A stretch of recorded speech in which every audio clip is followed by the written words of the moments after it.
In some cases, asking why may lead to the right answer, but in many others it may not.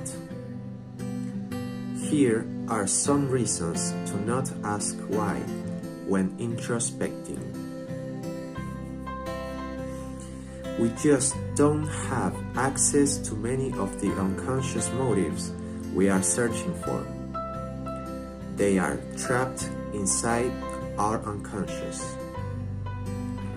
On the other hand, so much is outside of our own conscious awareness. Sometimes we just believe what feels true and it may not be. Asking why doesn't necessarily inspire solutions to problems you may have.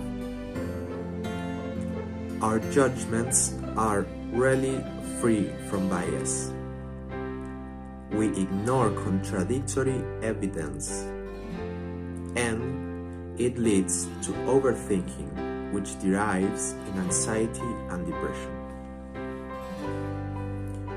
An example of a bad why question could be when you receive a bad performance review. You may ask, why did I get such a bad rating?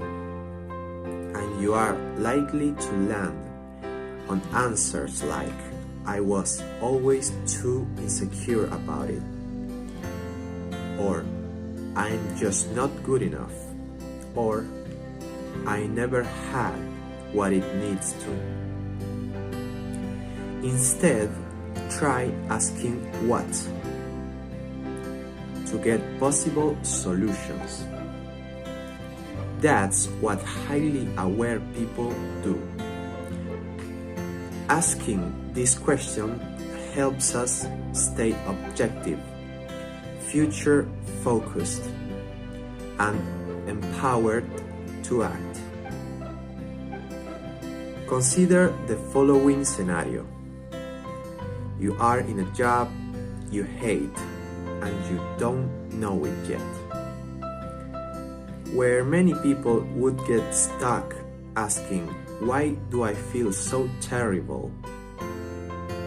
You could ask, what are the situations that make me feel terrible? And what do they have in common? This way, you'll notice that the common denominator is your career, and it will encourage you to pursue a happier and more fulfilling one. Leaders who ask what instead of why and look proactively for internal and external awareness, where the first one is looking inside oneself through self-reflection, and the second one is looking for loving critics from others. Leaders who do this understand more clearly themselves.